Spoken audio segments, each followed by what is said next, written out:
ओम शांति। कहते हैं कि उस खुदा की हर शाह निराली, उसकी हर रचना बहुत विशेष है, निराली है। यानी कि उसकी रचना, यानी कि हम सब आत्माएं सभी बहुत विशेष हैं। और जब विशेषताओं को आगे लेकर आते हैं तो बहुत उन्नति की ओर पाते हैं अपने आप। और जब कमियों को आगे ले आते हैं, कमजोरियों को आगे ले आते हैं, तो बहुत कमजोर महसूस करते हैं। आज परमात्मा इस संगम युग को विशेषताओं से जोड़कर हमें बता रहे हैं। ये संगम युग विशेषताओं को भरने का युग है, इसके बाद ऐसा कोई समय नहीं है। संगम युग अपने आप में विशेष है और हम विशेष आत्माओं को और विशेष बना रहा है। चलिए जानते हैं, सुनते हैं, ईश्वरीय महावाक्यों से समझते हैं कि ये संगम युग की विशेषता और हम सब क्योंकि खुदा के बच्चे हैं तो कैसे हम अपने आप को और विशेष बनाएं, संगम पर विशेषताएं कैसे भरें, उसकी विधियों को जानते हैं। आज का टाइटल है संगम युग विशेष बनने का युग है। संगम युग विशेष बनने का युग है। आज विश्व कल्याणकारी परमात्मा पिता अपने विश्व कल्याण के कार्यों के आधार मूर्त बच्चों को देख रहे हैं। आधार मूर्त, हाँ, यह आधार मूर्त विश्व के परिवर्तन करने में विशेष आत्माएं, ऐसी विशेष आत्माओं को बाबा भी सदा विशेष नजर से देखते हैं। हर एक विशेष आत्मा की विशेषता सदा परमात्मा के पास स्पष्ट सामने है। हर बच्चा महान है, पुण्य आत्मा है, पुरुषोत्तम अर्थात देव कुल की आत्मा है, विश्व परिवर्तन की निमित्त आत्मा है। ऐसे हर एक अपने को समझकर चलते हो। पूछते हैं बाबा क्या थे और क्या बन गए हो। पूछ रहे हैं। ये महान अंतर सदा सामने रहता है, ये भी पूछते हैं। यह अंतर महामंत्र स्वरूप स्वतः बना देता है। ऐसा अनुभव करते हो। पूछ रहे हैं बाबा। बाबा कहते हैं आज जो है विश्व कल्याणकारी पिता अपने विश्व कल्याणकारी बच्चों से मिल रहे हैं और एक शब्द बहुत अच्छा यूज किया उन्होंने, आधार मूर्त। आधार मूर्त का अर्थ क्या होता है? हम सब बच्चों को वो आधार मूर्त इसलिए कह रहे हैं कि हम पिलर्स हैं इस विश्व कल्याणकारी कार्य, विश्व परिवर्तन के कार्य में। कैसे होगा? जब हम स्व परिवर्तन करेंगे, अपने संस्कार को परिवर्तन करते चले जाएंगे, तो पहले हमारा विश्व के हम आधार बनेंगे परिवर्तन के। हमारा विश्व क्या है? हमारे घर के 4-5 लोग, फिर हमारे नेबर्स, और फिर वो धीरे धीरे और बड़ा। तो बाबा कहते कि आप उसके आधार मूर्त हो, यानी कि पिलर्स हो। आपसे ही ये कार्य आगे बढ़ना है। तो ये बहुत बड़ी बात है हमारा, हमें आज जो बाबा बता रहे हैं कि आप आधार मूर्त हो, और ये भी कहते हैं कि आप ऐसा समझते हो अपने आप को। तो चेकिंग है हमारी, क्या हम सच में आधार मूर्त समझते हैं अपने आप को?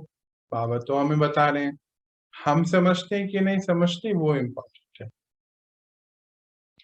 कहते हैं परमात्मा के आगे तो आप हर बच्चों की विशेषता जैसे सामने ही स्पष्ट दिखाई देती है। उनको सब बच्चे जो है बड़े प्यारे लगते हैं और हर बच्चा उनका विशेष है। और बहुत सुंदर एक बात बोली उन्होंने, हर एक बच्चा महान है। महान कैसे होगा? महान कार्यों से होगा ना, महान नजरिए से होगा, संकल्पों से होगा। विशेष है तो महान है, कहते महान है। फिर पुण्य आत्मा है, पुण्य कर्म करते हैं तो पुण्य आत्मा। और फिर बहुत अच्छी बात बोली, पुरुषोत्तम है, यानी कि देव कुल की पवित्र आत्मा है, सारे ही पुरुषोत्तम है। कहते विश्व परिवर्तन के निमित्त आत्माएं हो। आप बच्चे निमित्त हो, आधार हो इस विश्व परिवर्तन का। तो पूछते हैं, ऐसा आप अपने को समझते हो और समझकर चलते हो? दो बातें हैं, पहले समझना और फिर समझकर चलना। हाँ, तो बस समझ लेते हैं कि मान लिया, हाँ ठीक है बाबा बोल रहे हैं ना, पर हम वैसी स्थिति में चल भी रहे हैं। फिर एक बहुत बड़ी बात बोलते, क्या थे और क्या बन गए हो। तो अगर हम ज्ञान से पहले की अपनी लाइफ को देखें और हम अपनी आज की लाइफ को देखें, तो कितना अंतर आ गया है।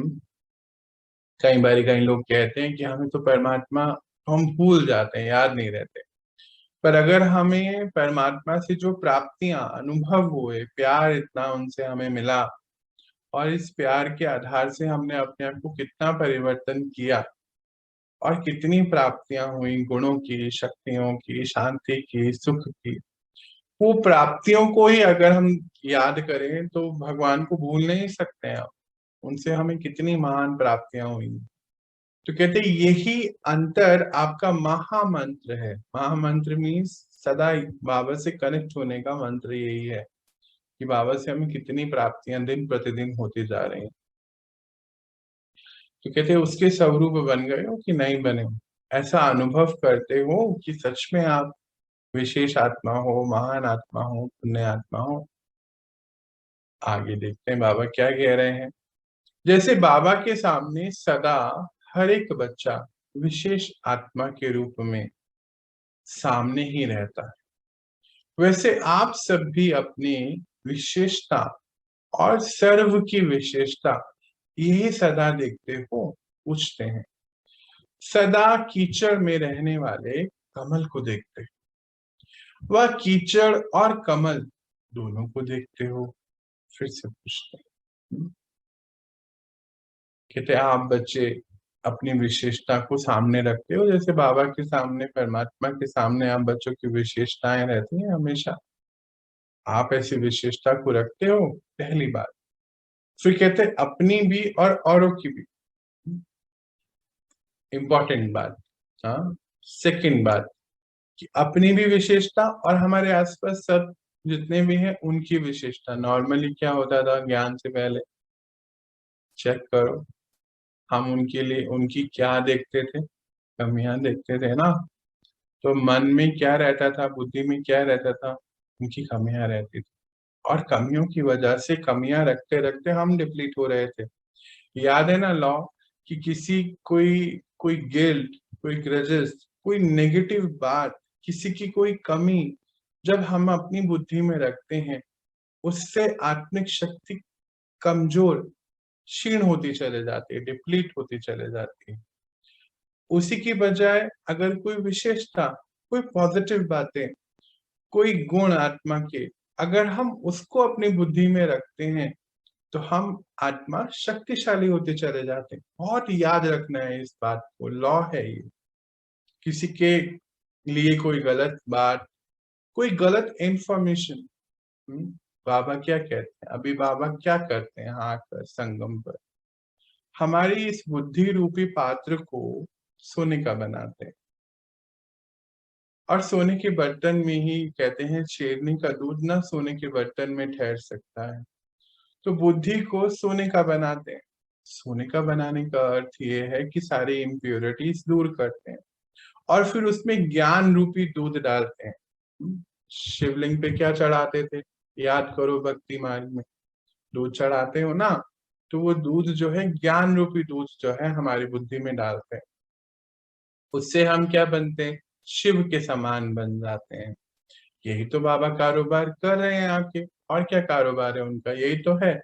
काम तो हमें ही करना है, वो ये कर रहे हैं, और फिर विश्व को परिवर्तन का कार्य हमारा है, बाबा का नहीं है। बाबा उसमें सहयोगी हैं, हम उनके सहयोगी, वो हमारे हैं। तो हमारे यहाँ चेकिंग है कि हमारा ये बुद्धि रूपी पात्र जो है, सच में सोने का बन रहा है। और वो सोने का कैसे बनेगा, हमारे जो हम इंफॉर्मेशन ले रहे हैं, सुन रहे हैं, देख रहे हैं, जिनके साथ रह रहे हैं, वाइब्रेशन का असर तो नहीं हमारे ऊपर हो जाता। जो हम सुन देख रहे हैं वो क्या सुन देख रहे हैं? आजकल तो कलयुग में कुछ भी पॉजिटिव नहीं है क्या? कुछ इस ज्ञान के अलावा तो कुछ भी ऐसा पॉजिटिव बचा ही नहीं है। तो बहुत अपनी चेकिंग करें आज, और अपने को स्पष्ट करें कि मुझे ये सब चीजें अब नहीं देखनी है, क्योंकि कलयुग की इंफॉर्मेशन तो कुछ भी अच्छी है नहीं। स्टॉप करें अपने आप को बाहर के इंफॉर्मेशन लेने से। तब बुद्धि जो है सोने की बनेगी, और पात्र सोने का बनेगा तो वो पात्र जो है सबकी विशेषताओं को देखना शुरू कर देगा। जैसे बाबा हमारी विशेषताओं को देख रहे हैं, तो दो लाइन है, इस दो लाइन में कितनी सारी गहराई है। एक कि अपनी विशेषताओं को देखो, और दूसरी सबकी विशेषताओं को देखो। तो होता क्या है कि सबकी विशेषताएं कैसे देखेंगे? जब बुद्धि जो है सोने की बन जाएगी, ये पात्र सोने का बनेगा। सोने का वैसा वाला अर्थ नहीं है, सोने का मतलब सोना बहुत वैल्यूएबल माना जाता है ना, और शुद्ध माना जाता है, इसीलिए बोला गया था शुद्ध बुद्धि बनेगी। तो बाबा कहते हैं सभी की विशेषताओं को देखते हो? पूछते हैं बाबा। सदा कीचड़ में रहने वाले कमल को देखते हो? वह दोनों को देख लेते हो? कीचड़ और कमल को साथ में तो नहीं देखते हो? देखो, नजरिए की बात है ना, कैसे वो हमारे नजरिए को चेंज कर रहे हैं, निगाहों को चेंज कर रहे हैं। कहते कमल को देखते हो जो कीचड़ में रहता है? जैसे हम मानो जा रहे हैं कहीं, तो कमल का फूल जो है हमने देखा, तो कई लोग क्या करते हैं, दोनों दिख जाते हैं उनको, कीचड़ भी और कमल भी। बुद्धि में अगर कूड़ा होता है तो कूड़ा पहले नजर आता है, गंदगी पहले नजर आती है, गंदगी बुद्धि से गंदगी नजर आती है। पर अगर विशेषताएं भरी होती हैं, सोने का बर्तन है तो कमल नजर आता है।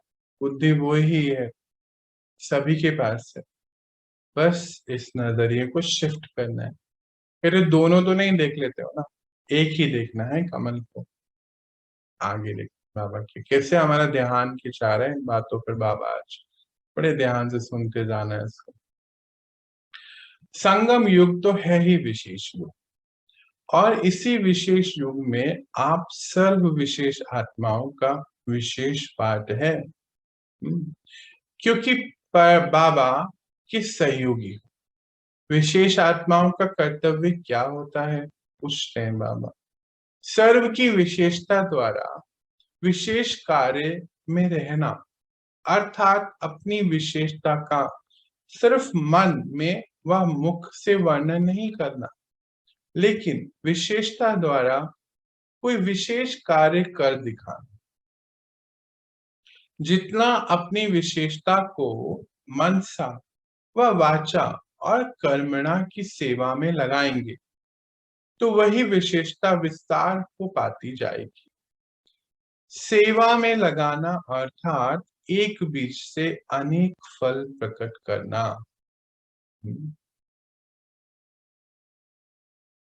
बाबा क्या कहता है यहाँ पर कि संगम युग तो विशेषताओं का युग है, एक विशेष युग है, और आप सब विशेष आत्मा हो, क्योंकि विशेष पार्ट है आपका, विशेष रोल है इस समय का। कौन सा रोल है हमारा? विश्व परिवर्तन में बाबा के सहयोगी हैं। हाँ, तो आपका कर्तव्य है ये। तो कहते हैं सभी जो है विशेष हो, तो जो आपकी अपनी विशेषताएं, और विशेषताएं क्या होती है?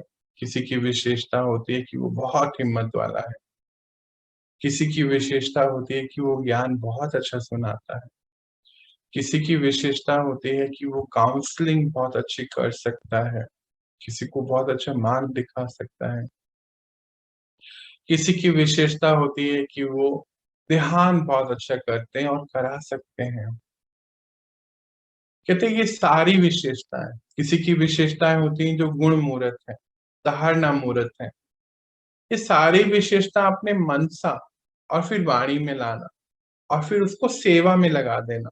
देखो, पहले मन में याद रखना कि हाँ ये विशेषता है मेरे, फिर वाणी द्वारा इसको बताना, और फिर इस दोनों मनसा और वाणी के द्वारा इसको बाबा के इस विश्व परिवर्तन के कार्य में लगा देना। तो जब लगाएंगे तो विशेषता विस्तार में चले जाएंगे, और जब हम अपनी विशेषताओं की तरफ ध्यान देंगे, तो जो छोटी मोटी कमियां हैं भी जो विकार हैं वो आप ही कहीं जैसे गायब हो जाएंगे ना। तो कहते हैं ये विशेषता को विस्तार में लाने का अर्थ ही है। विस्तार में कैसे लाएंगे? बाबा की सेवाओं में, विश्व कल्याण के कार्यों में लगाएंगे। तो अपने आप ही क्या होगा, एक बीज जो था आपकी विशेषता का, उससे अनेक फल आ जाएंगे और अनेक फल से अनेक बीज तैयार हो जाएंगे। फॉर्मूला देखो बाबा कितना प्यारा दे रहे हैं कि विशेषताओं को काम में लगाओ, बाबा की सेवाओं में लगाओ, और उससे आप विशेषता मूर्त बनते चले जाएंगे और कमियां जैसे आपके अंदर से अपने आप गायब होते चले जाएंगे। बिजी रहने के लिए फॉर्मूला दे रहे हैं बाबा। ऐसे सर्व की चेकिंग करो हो कि बाबा द्वारा इस श्रेष्ठ जीवन में जो जन्म सिद्ध अधिकार के रूप में विशेषता मिली है, उसको सिर्फ बीज रूप में ही रखना है। वह बीज को सेवा की धरनी में डाल विस्तार को पाना है। पूछ रहे हैं बाबा, अर्थात अपने स्वरूप व सेवा के सिद्ध स्वरूप के अनुभवी बनना। क्या पूछ रहे हैं? अनुभव किए हैं। बाबा कहते हैं चेकिंग करो। अब जैसे बीज रखे हुए हैं ऐसे ना मानो, और उसको धरनी में नहीं डाला तो कुछ उसका कोई फायदा होगा? कोई भी फायदा नहीं है। तो कहते बाबा ने संगम युग पर आकर हमें ये इतना बड़ा भाग्य दे दिया, हम उनके बच्चे बन गए, तो विशेषता है ये। तो कहते ये जो बीज आपको मिला, ऐसा तो नहीं करे कि आप बीज को रख के बैठे हो बस, या उसको सेवा रूपी धरनी में डाल दीजिए और फिर अनुभव कीजिए कि ये विस्तार को कैसे पाता है। ऐसे स्वरूप बनिए कि आप सेवा करें, इस पूरे विश्व की सेवा कर सकें, आगे बढ़ा सकें बाबा के इस कारोबार को। ऐसी चेकिंग करें। तो ऐसी सिद्धि स्वरूप बन गए हो या अभी अनुभव भी नहीं किया है? ऐसा पूछ रहे हैं। तो आज हमारी चेकिंग भी है अपने साथ कि क्या हम सच में जो बाबा से हमें विशेष विशेष ये जन्म है ना, विशेष जन्म मिला और विशेषताएं मिली, उसको हमने विस्तार में लाया या नहीं लाया? बस ऐसे रख लिया जानकर चेकिंग करेंगे। बाबा ने सब बच्चों को विशेषता की तकदीर की लकीर जन्मते ही दी है, खींची है। जन्म से ही हर बच्चे के मस्तक पर विशेषता की तकदीर का सितारा चमका हुआ ही है। कोई भी बच्चा इस तकदीर से वंचित नहीं। बहुत बड़ी बात। यह तकदीर जमा करके ही आए हो। फिर अंतर क्या हो जाता है? जो सुनाया कि कोई इस वरदान के बीज को, तकदीर के बीज को, जन्म सिद्ध अधिकार के बीज को विस्तार में लाते, और कोई बीज को कार्य में ना लाने के कारण शक्तिहीन बीज कर देते हैं। जैसे बीज को समय पर कार्य में नहीं लगाया तो फलदायक बीज नहीं रहता। बाबा से जब हम मिले, यानी कि उनका परिचय मिला, हमें हमें हमारा परिचय मिला, तो कहते तकदीर की लकीर जन्म से ही मैंने खींच दी है। आप सबके मस्तक पर और सभी के मस्तक पर है, चमक रही है। कोई भी इससे वंचित नहीं है। बाबा कहते सभी बच्चों को है। पर तकदीर में जमा करने में क्या अंतर, क्या रह जाता है? कोई तो बस सुनता और बस जाता, और कोई अपनी इस विशेषता, जो वरदान बाबा देते, वरदान कौन कौन से देते हैं कि आप सर्वशक्तिमान हैं, आप पवित्र स्वरूप हैं, आप मास्टर सुखदाता हैं, आप मास्टर ज्ञान मूर्त हैं, मास्टर ज्ञान सागर हैं, मास्टर सुख के सागर हैं, मास्टर शांति, इतने सारे वरदान बाबा ने हमें दिए और हमने बस सुन के रख ली। ये तो हुआ बीज, है ना? कौन सी वाला? जिसको हमने फलीभूत नहीं करा। और एक ने सुनकर एक एक बीज को फलीभूत करता गया, यानी कि सेवाओं में लगाते गए, लगाते गए, लगाते गए। और जो हमारा जन्म सिद्ध अधिकार क्या था? विस्तार को पाना। कौन से विस्तार को पाना? सेवा के विस्तार को पाना, विशेषता के विस्तार को पाना। तो दो दो को कंपेयर हो रहा है। एक तो बीज को रख रहे हैं बस सुनकर, और एक उस बीज को धरनी में डालते जा रहे हैं, उससे सेवा करते जा रहे हैं। सेवा करने की वजह से वो शक्तिशाली होते जा रहे हैं और ये शक्तिहीन होते जा रहे हैं क्योंकि सेवा में नहीं लगा है। तो आज हमारी चेकिंग कि हम क्या कर रहे हैं, और फिर चेक करके चेंज कि हमें क्या करना है। बाबा चेंज करा रहा है ना हमें, तो चेंज क्या करना है। कोई फिर क्या कहते, कोई फिर क्या करते, बीज को सेवा की धरनी में डालते भी हैं, लेकिन फल निकलने से पहले ही वृक्ष को देख उसी की खुशी में खुश हो जाते हैं। मैंने बीज को कार्य में लगाया, मैंपन का भी कुछ ट्रेस आ जाता है। इसकी रिजल्ट क्या होती है? वृक्ष बढ़ जरूर जाता है, डाल डालियां शाखाएं उपशाखाएं निकलती रहती, लेकिन वृक्ष बढ़ता लेकिन फल नहीं आता। देखने में बड़ा वृक्ष सुंदर होता है, लेकिन फल तो नहीं निकलता। अर्थात जो जन्म सिद्ध अधिकार रूप में विशेषता मिली, उससे ना स्वयं सफलता रूपी फल पाया और ना औरों को उस विशेषता द्वारा सफलता स्वरूप बना सके। बहुत इंपॉर्टेंट बात है ये सारी। कहते कोई क्या करते हैं कि बीज को सेवा में लगाते हुए, जैसे कई बार क्या होता है ना, आप सब भी कभी कभी बताते हो कि कोई फोन आता है तो हम जरूर ज्ञान के एक दो पॉइंट बताते हैं। तो आपने फल बीज तो डाल दिया, पर फिर क्योंकि खुद अभी उस सफलता को महसूस नहीं करा, खुद को अभी विशेषताओं से भरा नहीं, खुद को अभी उस स्थिति में पहुंचाया नहीं, खुद डिटैच नहीं हुए, न्यारे नहीं पाए, तो उसका रिजल्ट क्या हुआ कि वृक्ष तो बड़ा कर दिया आप, बहुतों को बहुत कुछ बता दिया, होता है ना, जिसको मिले हम ज्ञान के एक दो पॉइंट बता दिए, पर अगर खुद अपने अंदर परिवर्तन नहीं लाया, खुद हमें संतुष्टता महसूस नहीं, खुद खुशी महसूस नहीं हुई, खुद परमात्मा की तरफ हमारा लगाव झुकाव नहीं हुआ, या बाहर की तरफ लगाव ज्यादा रहा, तो वृक्ष तो बहुत बड़ा हो गया पर उसका फल नहीं निकला। फल नहीं निकले का अर्थ क्या हुआ कि वो जो सफलता मिलनी चाहिए थी, कैसी सफलता, कि हमने किसी को परमात्मा से जोड़ दिया, वो नहीं हुआ। बस ज्ञान सुना दिया, एक दो पॉइंट चार बार बता दी, बस छुट्टी हो गई, नहीं। ज्ञान का अर्थ है कि हमें आत्मा को परमात्मा से जोड़ना है। क्यों जोड़ना है? क्योंकि आत्मा की शक्ति क्षीण है। ज्ञान जरूर शक्ति दे सकता है, पर एक लिमिट है। असली शक्ति तो बाबा से जुड़ के ही मिलने वाली है।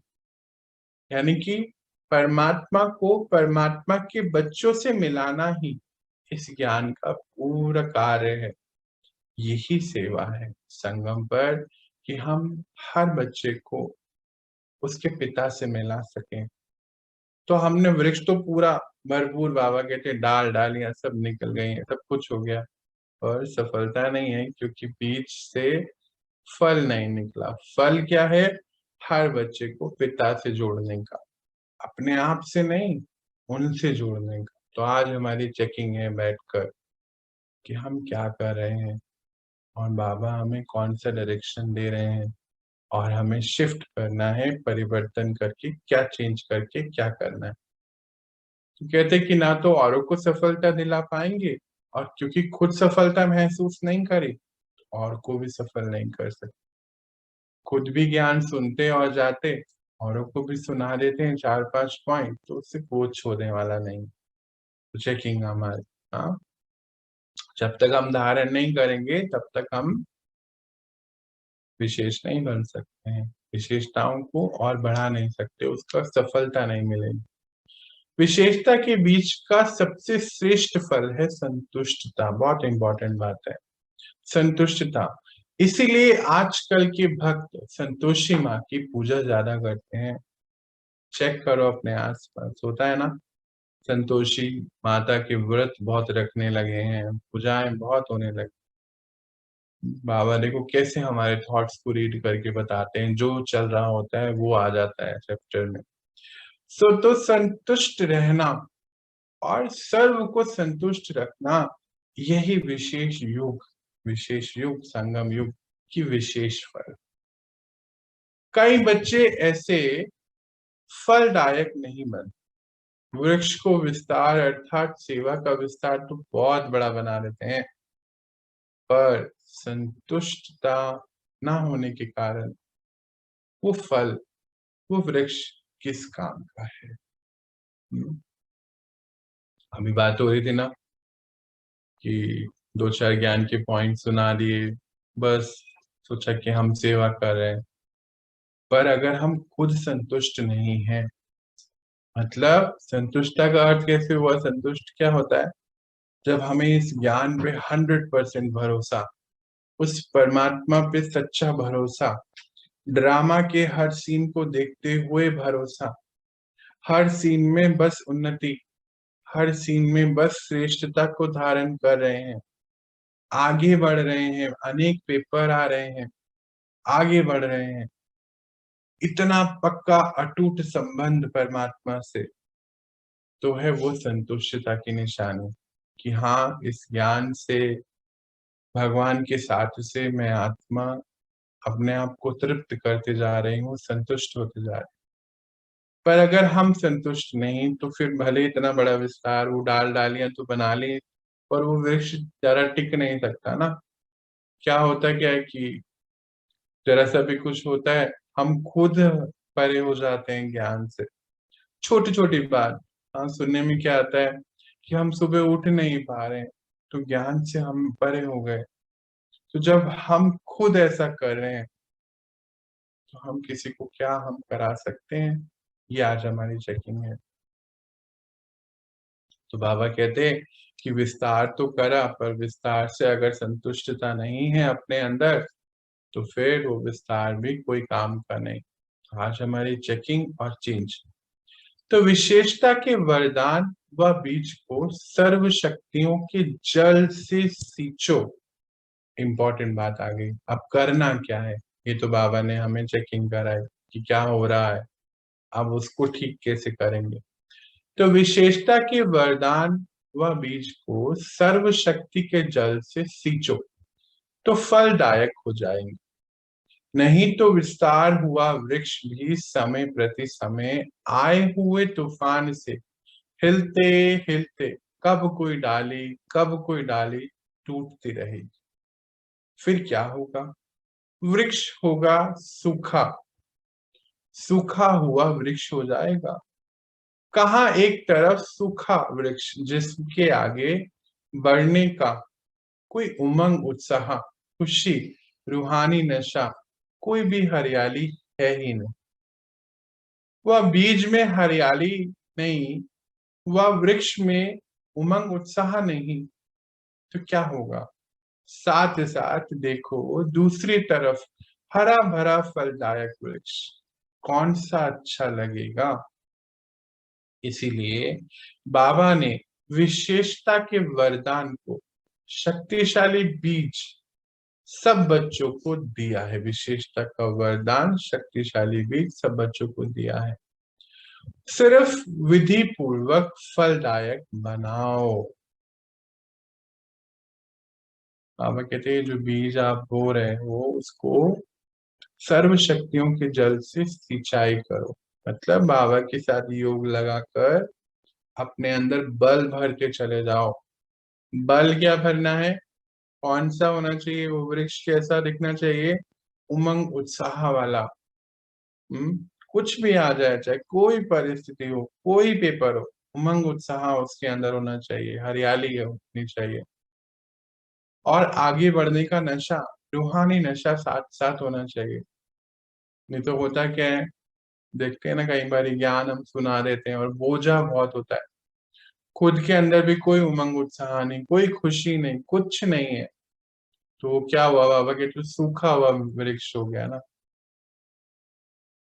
आज बहुत बाबा चेकिंग करा रहे, कहते हैं दो दो वृक्ष हैं, एक तो बिल्कुल सूखा हुआ है, तो कहीं भी जरा से भी आंधी तूफान आएगा ना तो टूट जाएगा एक एक डाली उसकी। तो होता है ना ऐसा, कभी कभी हम उठ नहीं पाते, कभी कभी हम कुछ कर नहीं पाते, जरा सी कोई परिस्थिति आती ज्ञान को छोड़ के भाग जाते, क्योंकि क्या किया हमने, अपने आप को सींचा नहीं जल से, शक्तियों के जल से। जब अपने आप को नहीं सींचा तो अपने ये जो आसपास जिनको हम ज्ञान दे रहे हैं तो उनको भी नहीं सींच पाएंगे। और एक तरफ कहते बहुत हरियाली भरा वृक्ष है, जो हरा भरा है। कैसे हरा भरा है? उमंग उत्साह है, रूहानी नशा है आगे बढ़ने का, हर आत्मा को आत्मिक रूप की स्थिति में देखने वाला, खुद आत्मा आत्मा समझने वाला, परमात्मा को जानने वाला, ड्रामा को समझने वाला, उनसे प्यार का रिश्ता कायम करने वाला। तो कैसा होगा? उमंग उत्साह में रहेगा ना। जो उमंग उत्साह वाला होगा वो कैसा हरा भरा होगा, और दूसरा कैसा होगा? सूखा हुआ वृक्ष। तो चेक करो। फिर बाबा कहते हैं कि सभी को शक्तिशाली वरदान दिए हैं बाबा ने। हर बच्चे को विशेषता का बीज दिया है, अब उसको फलदायक बनाओ। कैसे फलदायक बनाओ? शक्तियों से सींच कर। ये रही सर्व की विशेषता की बात।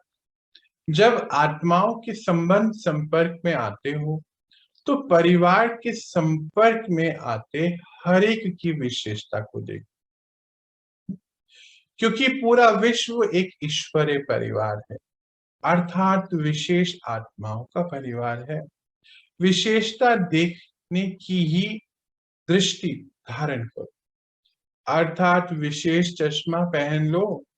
आजकल फैशन और मजबूरी चश्मे की ही है, तो विशेषता देखने वाला चश्मा पहनो, तो दूसरा कुछ दिखाई देगा ही नहीं। फॉर्मूला दे रहे हैं बाबा।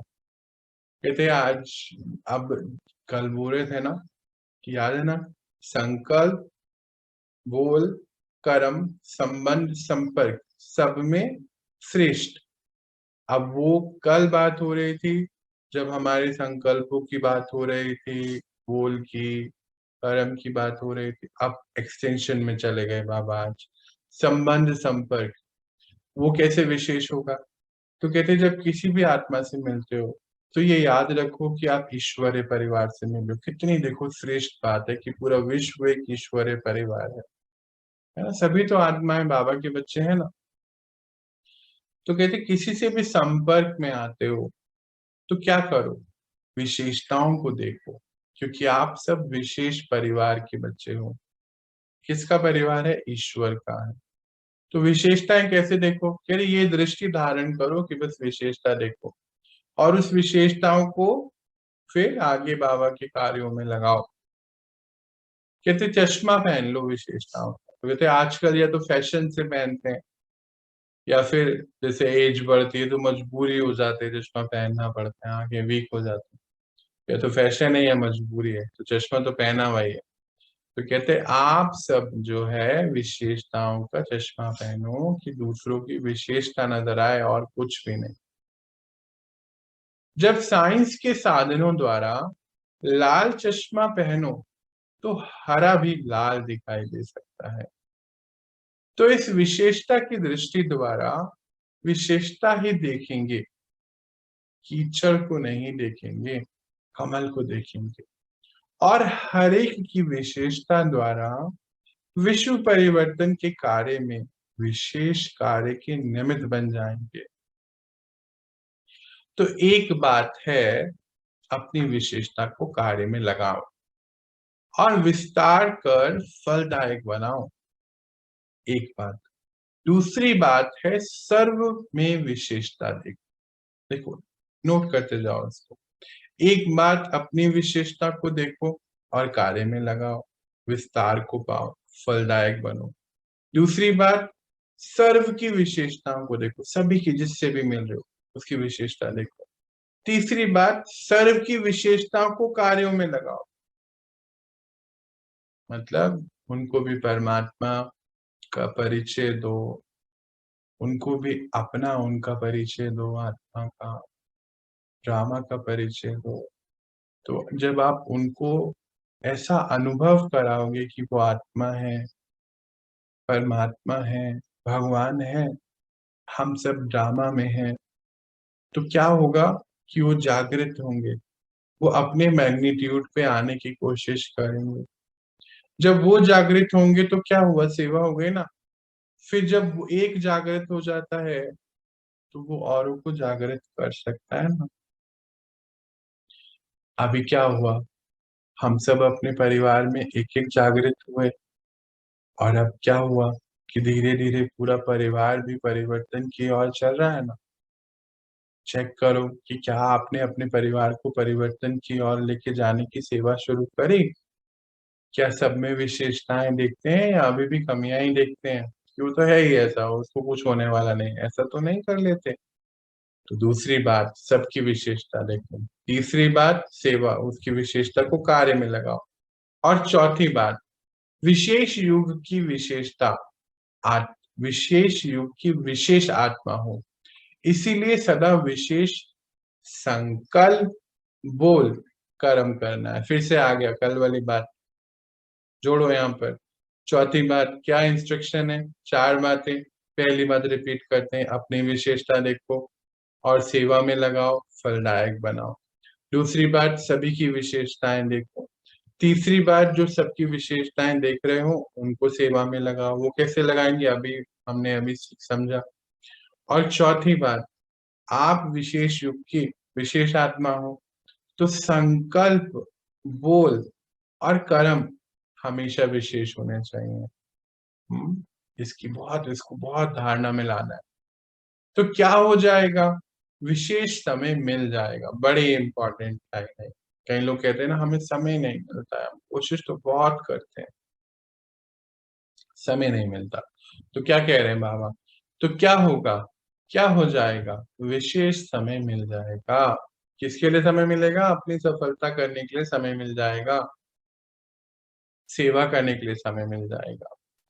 क्योंकि विशेष ना समझने के कारण स्वयं द्वारा स्वयं के विघ्न रूप बन जाते हो, और साथ साथ संपर्क में आने में भी आए हुए विघ्नों में समय बहुत जाता रहता है। बहुत बहुत बहुत बहुत बुरी ये बात है, क्योंकि स्वयं की कमजोरी व औरों की कमजोरियां, ओहो, इतनी सारी देख लेते हो, इसीलिए कथा और कीर्तन दोनों बड़े लंबे चौड़े करने लगते हो। जैसे आपके यादगार रामायण को देखा देखा है ना, देखो तो क्या कथा और कीर्तन दोनों ही बड़े बड़े थे, बड़े लंबे। लेकिन है क्या, विशेषता ना देख ईशा में आए तो कितना लंबा कीर्तन और कहानी हो। तो बाबा कंपेयर कर रहे हैं, जो रामायण महाभारत बड़े यादगार ग्रंथ हुए हमारे, तो कहते हैं कि आप विशेषताओं को अगर अपनी नहीं देखते, अपने आप को विशेष नहीं समझते, तो पहले तो खुद की विघ्नों से दूर हो जाते हो, खुद की विघ्नों में फंस जाते हो। फिर जिनके साथ रह रहे होते हो तो उनकी विघ्नों को भी देख लेते हो। हम्म, तो फिर उनकी अपनी कमजोरी और उनकी कमजोरियां, तो मन में क्या चलता है, कमजोरियां चलने लगती, और फिर उसी की कथा और कीर्तन, मतलब सबके सामने कथा कीर्तन वही करने लगते हो। कहते जैसे रामायण में क्या दिखाया है, मंत्रा के बारे में होता है ना, मंत्रा ही थी ना शायद। क्या होता है उसका, वो एक का मन का भेद दूसरे को बता देता, इधर की बात उधर, पूरी रामायण बन जाती है। और केकई की ईशा, तो देखो पूरा इतना विस्तार, पूरी कहानी बन गई। हाँ, यही चेक करना है कि ऐसा तो हम तो नहीं कर रहे हैं ऐसा। हाँ, इधर की बात उधर, उधर की इधर तो नहीं कर रहे, कहीं बहुत आदतें होती हैं हमारी पुरानी, इसको चेक करके चेंज करना है। किसी से ईर्ष्या नहीं, सबके अपने अपने रोल हैं। इस ड्रामा में हर आत्मा यूनिक है, कोई का रोल कोई से मिलता नहीं है। तो कहते हैं इतना लंबा चौड़ा विस्तार बनाने, जैसे रामायण बहुत विस्तार है ना, कुछ नहीं, सार अगर देखो तो दो तीन चीजें ही है, और विस्तार इतना लंबा कहानी तो सार ही पूरा गायब हो गया उसका। कहते फिर ऐसे कीर्तन कथाएं करने लगते हो एक दूसरे से बैठकर। अभी बाबा बोलते हैं ना समय मिल जाएगा, अब इसको चेक करो कि हम लोगों के साथ बैठ के कीर्तन कथाएं तो नहीं कर रहे, इसकी बुराई उसकी बुराई, इधर की बात उधर, उधर की इधर। फिर बोलते हैं कि मुझे समय नहीं मिलता। बाबा आज हमारा ध्यान खिंचा रहा है इस बात को, तो चेक करके चेंज करना है। ऐसी विशेषता को ना देखने से लक्ष्मी नारायण की कथा की बजाय राम कथा बन जाती है, और इसी कथा कीर्तन में स्वयं का सेवा का समय नष्ट हो जाता है, व्यर्थ गवा देते हो। और भी मजे की बात करते हो, सिर्फ अकेले कीर्तन कथा नहीं करते, लेकिन कीर्तन मंडली बना लेते हो। कीर्तन मंडली भी तैयार करते हो। इसीलिए सुनाया कि इस व्यर्थ कीर्तन कथा से समय बचने के कारण विशेष समय भी मिल जाता है। तो समझा क्या करना है? कीर्तन मंडली तैयार नहीं कर देनी है, और क्या नहीं करना है। बाबा क्या बोलते हैं अभी कि लक्ष्मी नारायण की कथा तो भूल जाते हो, राम कथाओं में लग जाते हो, और अकेले कीर्तन नहीं करते। कीर्तन किसका? बुराइयों का, उसकी बुराई उसकी, इधर की बात उधर। तो कह रहे अकेले तो होता नहीं है ये, पूरी कीर्तन मंडली तैयार कर लेते हो।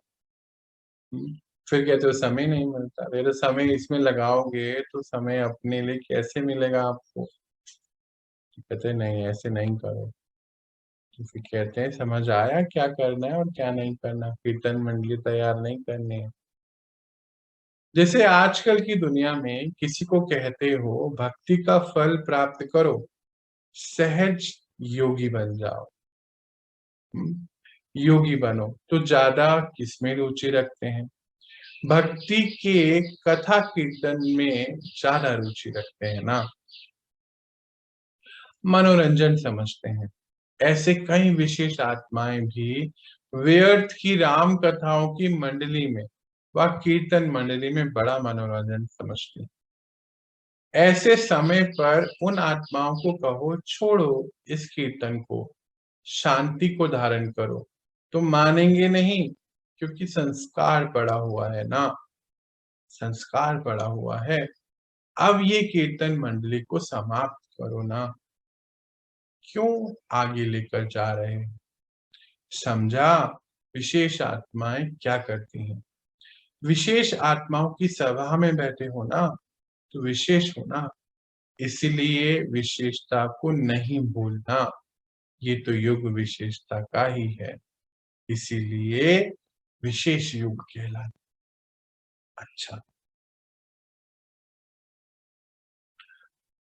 बाबा क्या कहते हैं कि आज अगर किसी को कहो, जैसे हम सब भी अगर कभी किसी को कहें कि ज्ञान मार्ग पे आइए, योगी बनिए, तो बहुत अंदर से उनको बोलते हैं भक्ति का फल है ये, भक्ति का फल हमें ज्ञान मिला, तो रुचि नहीं लेते उसमें ज्यादा ना, क्योंकि भक्ति में क्या है कि कथा कीर्तन करो, मनोरंजन करो, उधर की बातें उधर। आजकल तो कीर्तन भी होता है तो पार्टी भी होती है साथ में, तो एक दूसरे से मिलना, टाइप ऑफ पार्टी ही है वो। हाँ, खाना पीना मौज मस्ती करना, उसमें ज्यादा अच्छा लगता है। पर अगर उनको कहो शांत रहो तो नहीं हो सकता है ना, कीर्तन मंडली पूरी तैयार रहती है। हाँ, चेकिंग करनी है आज हमारे कि हमने सच्ची में भक्ति मार्ग को छोड़ा अभी तक कि नहीं छोड़ा, या भक्ति मार्ग के जो हमारे संस्कार थे उसको हम ज्ञान में ले आए। तो वो कैसे आएंगे कि ज्ञान में हम रह रहे हैं पर चार पांच लोग कभी मिले, आत्माएं मिली, हाँ, और फिर हमने करा वही जो हम कीर्तन मंडली में करते थे, खाना पीना मौज मस्ती, इधर की बातें उधर, दो चार की बुराई, दो चार अपनी बातें, कुछ टुकड़ा रोया, कुछ उनका सुना। ऐसा तो नहीं करते हो। बाबा कहते हैं कीर्तन मंडली को समाप्त करो, ये सब नहीं करना चाहिए आपको। फिर बोलते समझा क्या करना है, फिर पूछते हैं विशेष आत्मा होना और विशेष आत्माओं की सभा में बैठे होना, इसलिए सभी विशेष हो, और विशेष युग चल रहा है, इस विशेषता को भूलना नहीं है, संगम युग विशेष है। और अंत में बाबा ने बोला अच्छा अच्छा का तो अब सब हम जानते हैं। आज का सार देख लेते हैं। विशेष योग का विशेष फल संतुष्टता है। सर्व में विशेषता ही देखो, विशेष संकल्प बोल और कर्म को। हम्म? अपनी व सर्व की विशेषताओं को कार्यों में लगाकर फलदायक बनाओ। दूसरों की विशेषता देखो और उनको छोटे छोटे रूप में गाइडेंस दो कि बाबा से कैसे वो मिल सकते, तो उनको उसका फल मिलेगा। परमात्मा से योग जुड़ने से वो और शक्तिशाली महसूस करेंगे। सेवा यही है कि हम उनको परमात्मा से मिलाएं सभी को। एक विशेषता रूपी बीज को विधि पूर्वक सेवा में लगाना अर्थात अनेक फल प्रकट करना। शांति स्वरूप रहना अर्थात शांति की किरणों द्वारा सबको शांतिमय वातावरण या शांति में बनाना, सबको शांति प्रदान करना। अच्छा, बाबा ने अंत में बोला अच्छा। अच्छा का अर्थ क्या है हम सभी बच्चे जानते हैं कि बच्चे अब तो आप समझ गए ना, हम आप करे बगैर रह नहीं सकते। और हम सब की तरफ से भी बाबा को अनेक बार शुक्रिया। शुक्रिया बाबा कि आपने हमें इस लायक समझा और ये ज्ञान हमें दिया, और अब हम इसके रूप आपको बनकर दिखाएंगे। ओम शांति। ओम शांति।